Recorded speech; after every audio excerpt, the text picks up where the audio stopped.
Hello everyone, and welcome back to our journey into the history of English literature, an introductory course to students of the Islamic University at the English department in Gaza. So when we studied Shakespeare as a dramatist and as a poet, we moved on to speak about more dramatists in the golden age of drama, the age of Queen Elizabeth and King James I, the heyday of the golden age of drama. Shakespeare was one of several dramatists and playwrights of that time. Last time we discussed two important names. Can you remind me? Christopher Marlowe and Ben Jonson. And Ben Jonson. What's the major difference between Marlowe and Shakespeare, please? Marlowe entered the university. Okay. He wrote. So number one, Christopher Marlowe was a university wit and a university graduate. And this term, university wits, describes people, writers, authors who studied at either Oxford or Cambridge, no Harvard. Yes. The second major difference, please. Marlowe gives every character a highly poetic language. Okay, very good. And that's influenced by his studies Education. at Oh, university. interesting. I like how you link between his studies and the fact that he insists on a particular style. Yes. Not sure if you heard this story about Abu Tammam, the famous Arab poet. Many told him, Abu Tammam, why do you keep writing highly sophisticated elite poetry that not many people can understand? Why don't you write ordinary poetry so people can understand, all people? He said, why don't people understand my highly sophisticated poetry? So there are trends and attitudes. Some people want to write everything poetic, but some people want to write for different audiences. Okay, we have two major works for Marlowe. Remember, Marlowe preceded Shakespeare. For so many, Shakespeare learned and from and was inspired by Marlowe, especially his play, The Jew of Malta. The Jew of Malta, where Barabbas, remember? Yes. A Jewish character is the main character, and we compared Barabbas to Shylock in a way. Can someone give me more insight about this? The differences between Barabbas and, please. Barabbas were very deep evil. Okay. And but Shylock, in some situations, you can feel sorry about him and something like that. But Barabbas he used his daughter in his revenge. How evil is that? Yes. So, in a way, Shakespeare humanizes the outsider, intruder, the Jewish man in the Christian community. He humanizes him. Sometimes we feel sorry for him, for what happens to him.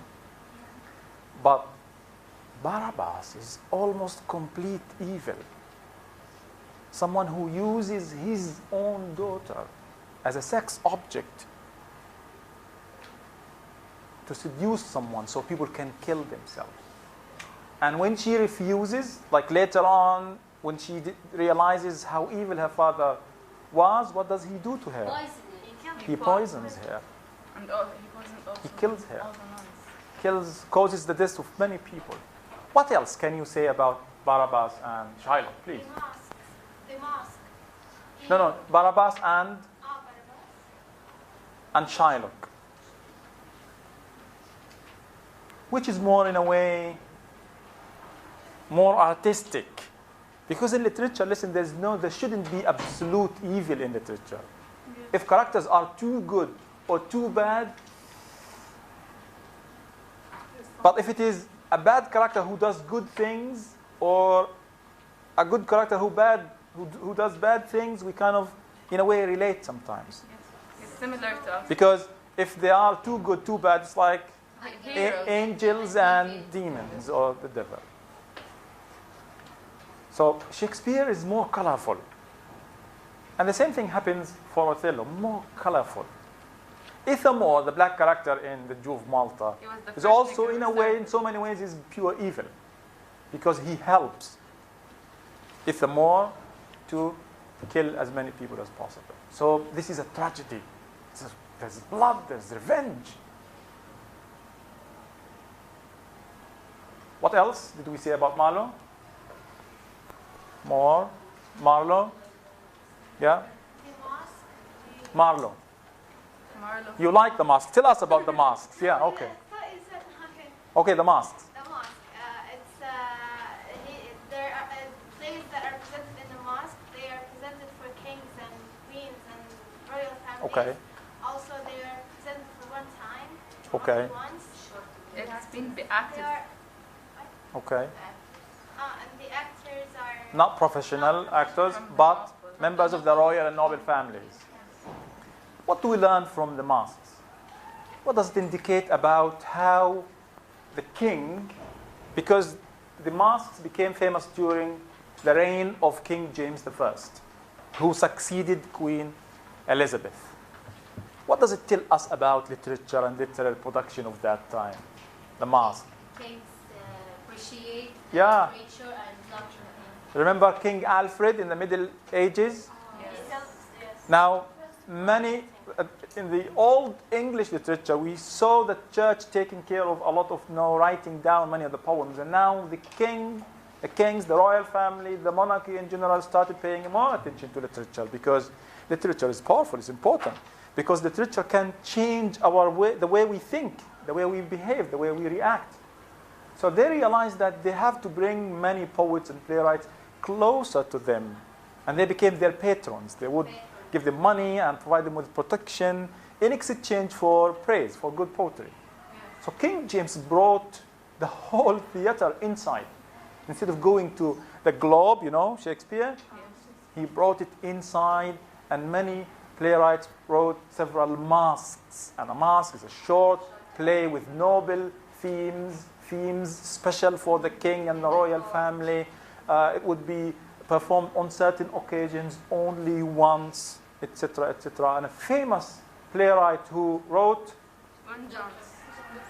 is Ben Jonson. And the Queen, the Masque of Queens or something.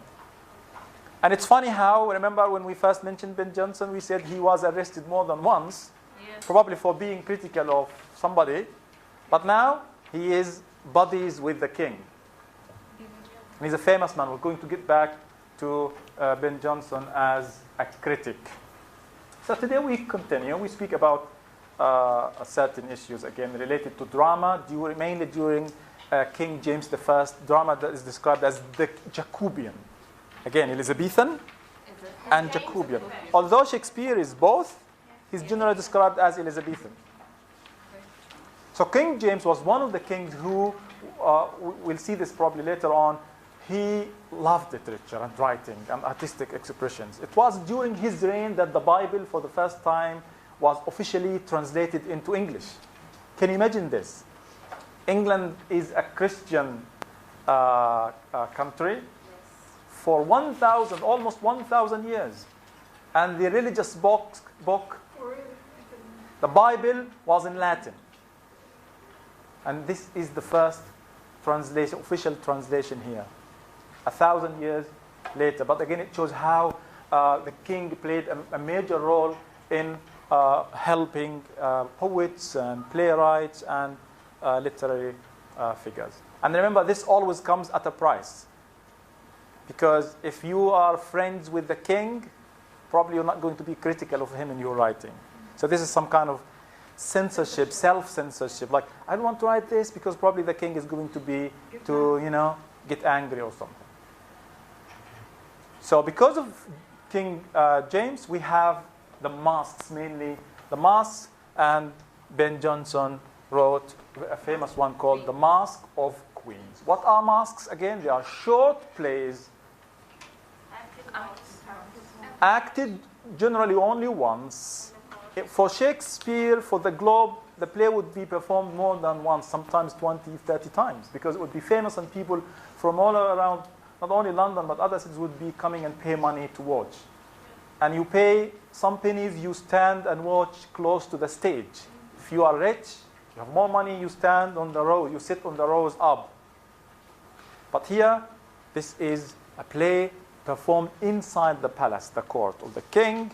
The actors are not professional actors, but mainly members of the royal and noble families. The themes are generally themes about the noble life, the lives of the rich people inside the. You want them to appreciate you writing your play. You don't bring the poor people again on stage to them. You write something, and this is how. Remember, probably once I mentioned this, how sometimes the audience, the readers, can control what you read. Because eventually when you write something, you want people to read and appreciate. So you carefully understand and study your audience. And you tailor your message, your text, in a way accordingly. Yes. Many people believe in this. Many say, no, I want to write because writing is an important self-expression. Whether people like it or not, this is for me, I write for myself. But here, people wrote for others generally.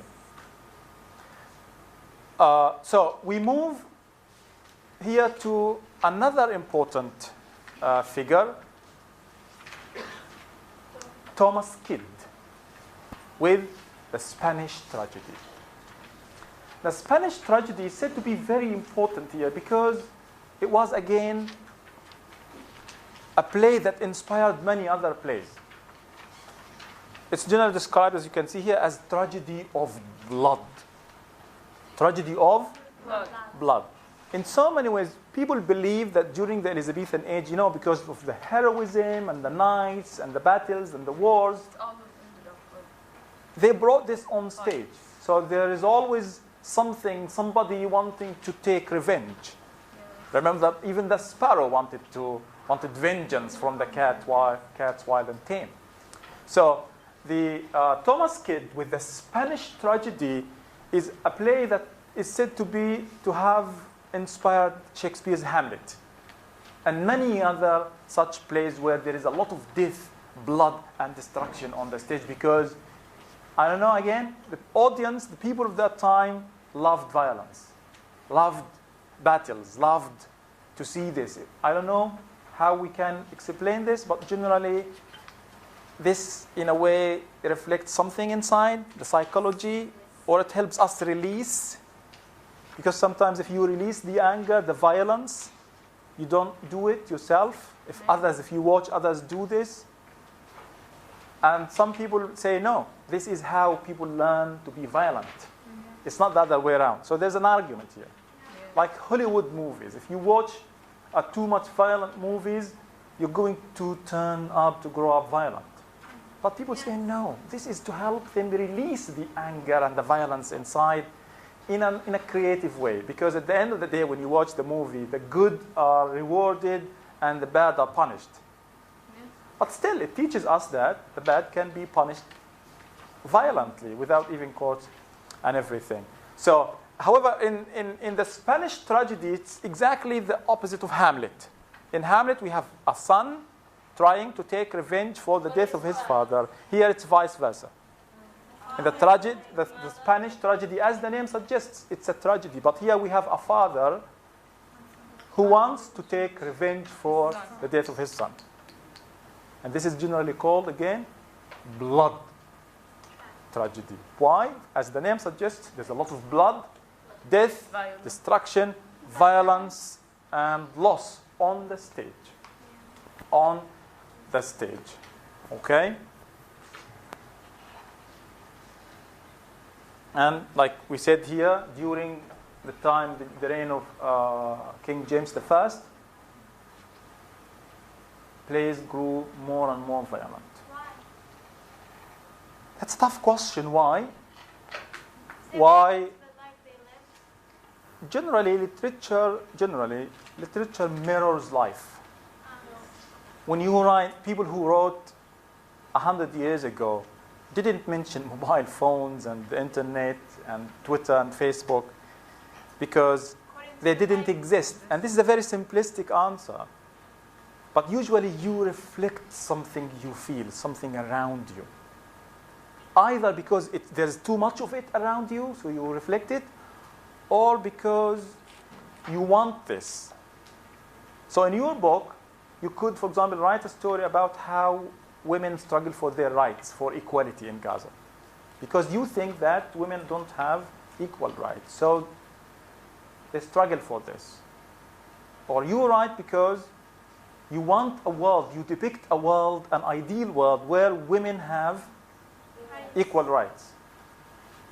So it depends on why you basically write. But too much violence in literature reflects, at least, if not violence in real life, at least a desire for the audience, for the readers, to read, to see, to watch violence. And we'll see how this thing backfires. When you watch, please, I posted probably something from Hamlet on the Facebook group.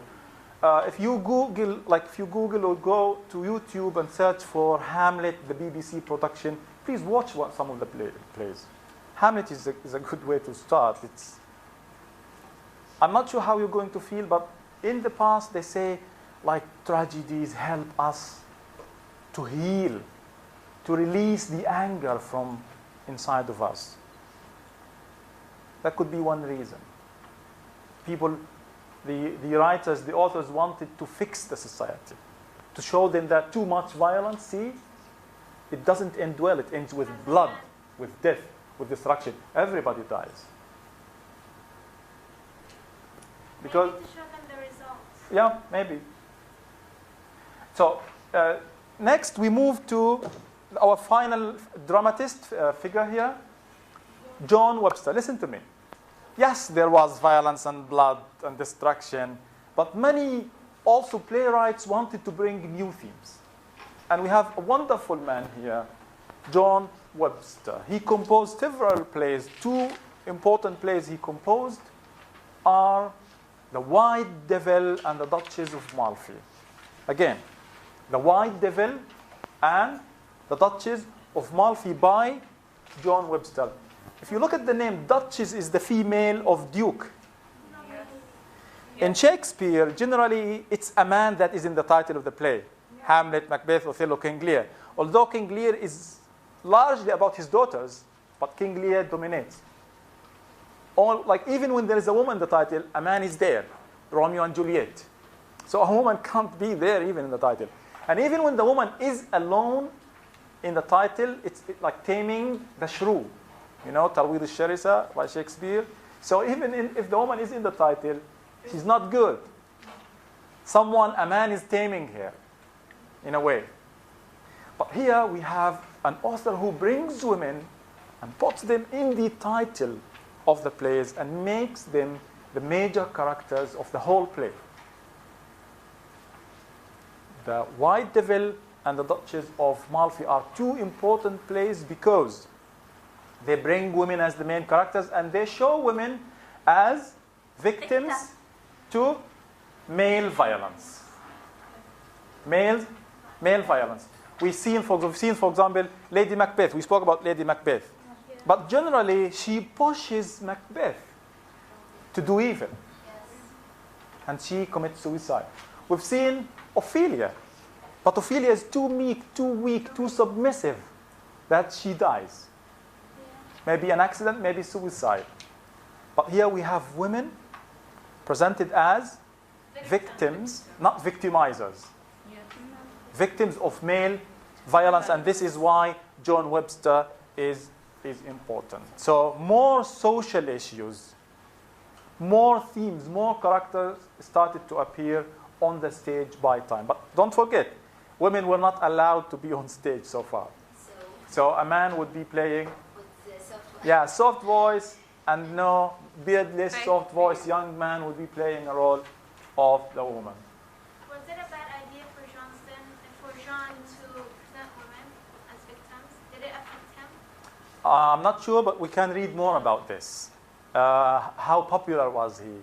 How many times were these plays, performed on stage? We can read more about this, so we can compare him. He can't be compared to Shakespeare. No one can. But we can have an impression. We can see, for example, how many times Romeo and Juliet was performed, and see how many times these were performed. Did it affect him by Like people hated him Yeah, We need give to- women the power to stand up. and struggle and, speak up. He was empowering women in a way. Did it affect him? That's a very good question. We need to read more about how he was received. Very interesting question. Thank you. Maybe you can look this up. Okay? Okay, so finally for today, there's a quiz, by the way, but don't panic. It's not 4 marks. Now, this is the golden age of drama. This is Shakespeare, Marlowe, Jonson, Thomas Kidd, and John Webster. We have the play being the major genre then. However, the drama attracted more violence. Drama was, in so many ways, more violent than ever before. And for many people, this was not good. Remember, every time, everywhere, there will be people who hate literature, poetry, drama, stage, theater, or every kind of artistic expression, even sculptures. So when we see how evil ISIS is destroying some heritage, some legacies, this didn't start here. It started long time ago. We spoke about King Henry VIII, remember, who destroyed and burnt down the monasteries and the churches because he had a dispute with the Pope. And we've seen how throughout time and place, sometimes books were burnt. Sometimes authors were killed, executed because they wrote something. So we have the Puritans here. Puritans, it comes from the word pure. Pure, purify, taqi, naqi, tahir, something like this. Puritans, المطهرون, الأتقياء, المتطهر, whatever the name can translate into Arabic. This is a religious group that became very famous in the 17th century. And they hated the theater very much. They didn't look at the theater as an artistic expression, as a literary form, as a very important cultural expression of identity, expression of a whole, culture. They looked at the theater as a source of corruption, a source of violence, a source of sins and vices. So they attacked the theater and the playwrights. They criticized this harshly. They didn't see that plays, even the violent plays, as a possible way of changing and cleansing people and purifying people, even because you should know this. Literature makes us better people because we are exposed to different peoples, different cultures, and we identify with them. We've seen how, again, as Palestinians, we felt sorry for Shylock. We break the barriers of, being different race or different religion, and we feel sorry for him. We don't care whether he is a Zionist or a Jew or Christian or whatever. And that's the beauty of literature. It brings us all together. But this extreme religious sect group said no. The theater is corrupting. What corrupting is?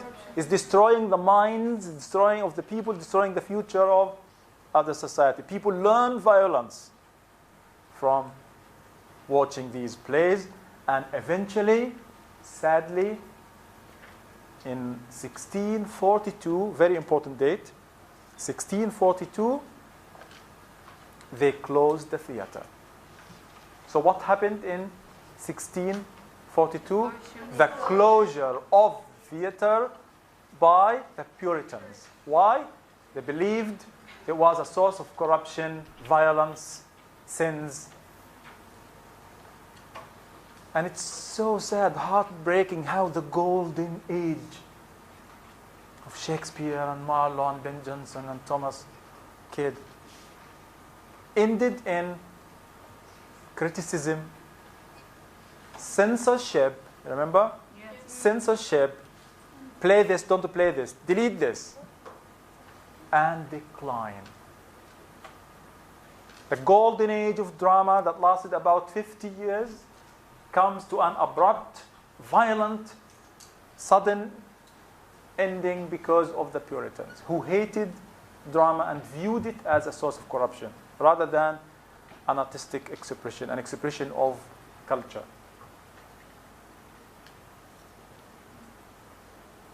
And this is so sad.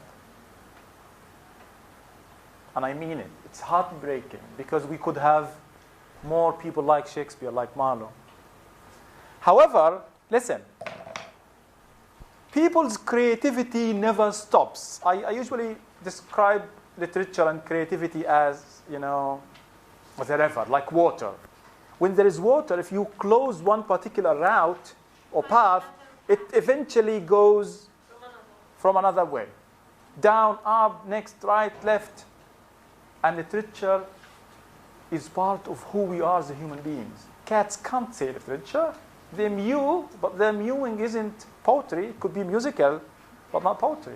Dogs bark, and sometimes their barking is musical. There is rhythm there, but there could be a meaning. But humans, only humans, are able to produce literature and poetry and drama. So no matter how much censorship there is, human beings will express themselves in a beautiful way, in a way or another. They will write literature in a way or another. So the closure of the theater didn't mean the end of literature. Didn't mean that people, okay, we're not going to write anymore, we're going to go home. It meant that people tried to find other genres, other methods to express themselves artistically. And that's why after this, people like poets and even playwrights wrote more poetry. And probably sometime after this, about 50 years later or 20 years later or 60 years later, a new very important genre started to rise, the novel. So, okay, you don't want us to write stuff to be performed on the stage? Okay, I write poetry, and poetry is more personal. No one can tell you don't write poetry because you write it for yourself and you write it for a group of close friends. So, again, the Elizabethan golden age, the golden age of drama, the age of Queen Elizabeth, King James I, ended due to the Puritans by criticism, censorship, and decline. Was it never opened again? Yeah, but later on. And at this time, people just moved on. You don't just wait at the Globe expecting. And when it opened, it was totally different. People no longer wrote plays, no longer used poetry to write plays. It became prose later on. We'll come probably back to this after 200 years. We'll say the drama comes back again to life. So I'll stop here. Please, if you have a question, do ask.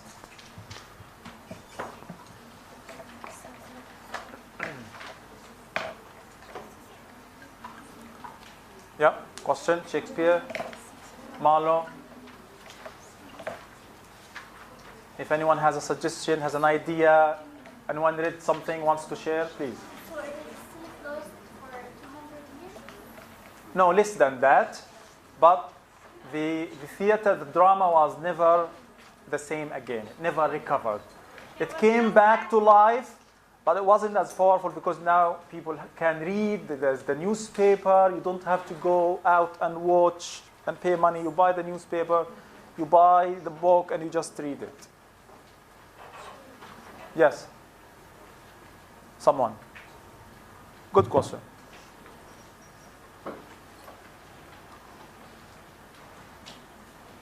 Okay, do you want me to ask you questions? Yes. Okay, we'll have a quiz now. I ask you to compare and contrast Shylock and Barabbas. Okay, and now I want to ask you this about these two Jewish characters in English literature. I think I have 9 quotes from The Merchant of Venice and The Jew of Malta. And I want you to recognize the speaker, Shylock or Barabbas, and tell me why. So number 1, other than the fact you know this already. So even if you know the quote already, the extract, tell me how this extract reflects either Barabbas or Shylock. Number one. Please, Sabah. Shylock. Read. Can you read? Villainy you teach me, I will excuse, and it shall go hard, but I will better than instruction. I will better the instruction. Ooh. So, Shylock. because we read this already, we know this by heart maybe. But how does it reflect Shylock? When Antonio Antonio wanted to borrow money yes, and he couldn't pay the money back. People came to Shylock begging him to just wait more. What do you want to do with a pound of flesh? And he was like, to bait fish with them. yeah, to bait fish with all. If it feed nothing, It will feed my revenge. feed my revenge. But revenge is also a theme in the Jew of Malta. Yes. So this could also be Barabbas, right? Maybe. Yeah. The villainy in Barabbas already exists. Here he says, the villainy you teach me. Uh-huh. So Shylock is going to teach how to be good. So Barabbas, you think Barabbas is born a villain Yes, maybe. because something happened to him that made him go crazy, not to justify his villainy. Because remember why he decided to take revenge? Because his money was taken out from him. His money was taken away by the Christians. So there is revenge there, there's revenge here. So if we don't know this, probably we can say it could be by either. But yeah, this is Shylock. Maybe Shylock is smarter, more sane, because that man is bloody hell. Barabbas is really bloodthirsty. He doesn't think, he just wants to kill. If he thinks, he wouldn't poison his own daughter, for God's sakes. But this is a man who plans, a man who will better the instructions. You teach me villainy, I will do the same to you, but I'm smarter than you. Next. Please. Abu Ali. This is also shy because we know it, right? Yeah. But does it reflect anything about Shylock? Please. Shylock was a weak person. Was weak? Weak. Okay. Yes. He asked if he said that they are the same people there. Unlike Barbaros, he was a Who doesn't strong, care? He just wants to kill. Yes, he just wanted to Excellent here. Shakespeare focuses on the theme of shared humanities. What's the difference between Shylock and Antonio? Nothing. So he's calling for equality. He wanted to be, he's calling for justice here. But in the Jew of Malta, we don't have this. It's just revenge, death, and killing. Next. Someone read, please. I cannot revenge but a childish toy and hold there is no sin but ignorance. I think it's barbarous because Shylock saw religion as an important thing. He didn't want to change his religion. Oh, yes. But Barbarous Interesting didn't care and he gave up his daughter. He wouldn't care about religion. Probably, yeah, he doesn't. In Shylock, generally embraces his Jewish identity. He mentions this more than once. When he's invited to eat with Antonio, he says, sorry, I don't eat pork. And then he later on he says, has not a Jew eyes. He embraces he's not ashamed, he's a proud Jewish man, which is in a way good. But Barabbas uses the religion, and this is something that reflects his attitude. I count religion, but a childish toy. Something Childish. It's a toy, it's a tool. Something silly. For Raise your hand, read. You know what the serpent is? Serpent is a snake. I gave you the meaning. Yes. Barabbas or Shylock?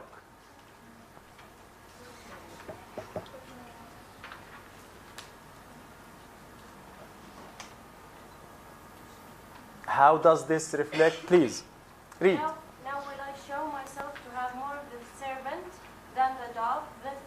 That is more naive than foolish. I think this is Barabbas when they talk. We have the serpent, and the dove. You know dove? Yes.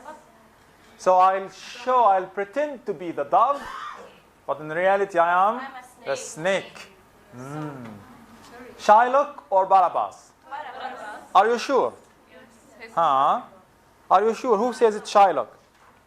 Shylock, why? Because he pretended to be nice with Antonio by giving him owing him Are you sure? money. He didn't pretend, he just gave. He lied when he said the pond is for merry sport, just for fun, just sign a pound of flesh. Come on, you already have the money. But other than this, Shylock was clear. He wanted revenge. When he was asked, he said, I want revenge. And he just said it. I will execute the villainy, but I'll better. But there's another man who was hiding behind a mask. Someone pretended to be nice and good, but in reality he kills people, he poisons people. And this man is Barabbas. So yeah, thank you. Most of you said it is Barabbas. He pretends to be good, because at one moment he pretends to be Christian. He says, oh, I'm a Christian, I converted to Christianity. And he kills everyone around him. So now I'll show myself to have more with the serpent than the dove, because in the past he was the opposite. But he's revealing his true identity. Yeah, there is shared stuff here between him and... Number 6. Yeah, please. Because you know this? No. Why? He just wants He wants justice. I think revenge here comes in the sense of justice, more than, Just being some villain, blood. Or if he took his pound of flesh, Antonio could have died. So there is that. Death, blood, revenge. But there is one person who doesn't have enough revenge. He kills scores of people, tens of people. Many people are killed. So this man, it will feed my revenge. But someone else, Barabbas, nothing feeds his revenge. Not even killing his own daughter. 7, please. As for myself, I walk abroad at night and kill sick people groaning under walls. Sometimes I go about and poison wells. Obviously, it is paradoxical. Okay, I like how you use the word obviously, because you're confident. Like there are many intending murders, like killing and poisoning. Yes. When you go home, please Google this. It's really horrible. One of the most horrible things you will ever read. Someone, in a way, bragging about just walking nonchalantly at night and killing the sick, homeless people and poisoning wells. But this is also a stereotype, a bad, wrong stereotype about Jews. What is Marlowe doing here? What is Barabbas doing here? So it's easy to tell that Shylock didn't want to poison anybody, just wants interests, more money, and justice and revenge. So as for myself, I walk abroad at night and kill sick people groaning under walls. Sometimes I go about and poison wells. You know what wells? What's a well? Yeah, water well, water. Underground water, you get it through wells. 8.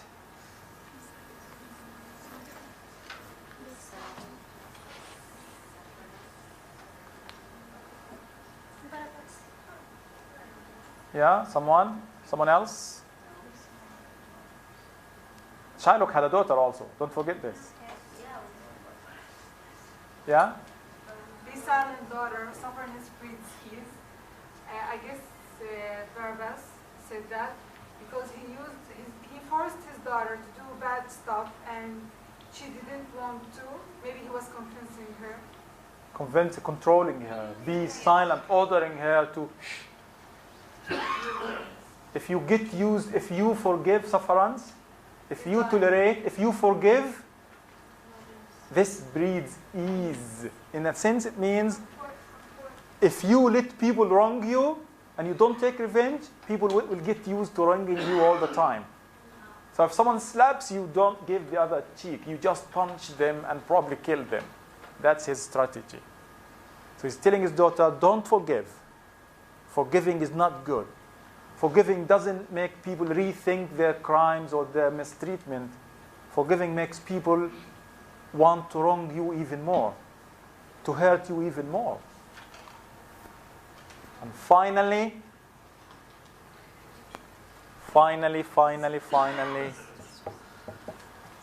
someone read first.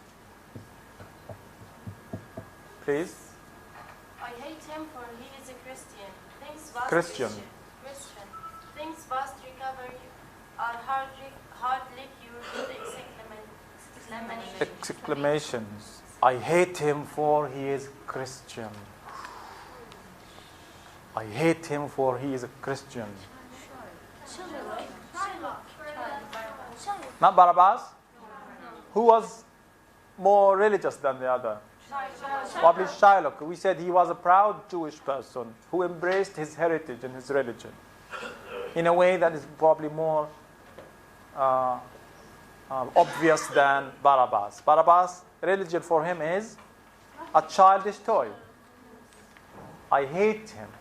But he says this when he says, I hate him for he is a Christian, but he later on he says, I also hate him because he calls me a dog. And this is also a beautiful speech from Shylock. One of the beautiful speeches there, where he says, okay, you call me a dog, have a dog money, because now you want to borrow my money. Have a dog money. You spit in my face, and now you want money. You want my money. So there is this religion thing. But more, it's the mistreatment. I will not ask you questions like these in the exam. This is just for fun. But it's good to try to learn to see whether a particular line can reflect the author, the features of the age. Think of this, because later on you will be doing this when you grow up and become senior students. I'll stop here unless someone has a question. Questions, please? Any question? Okay, thank you very much.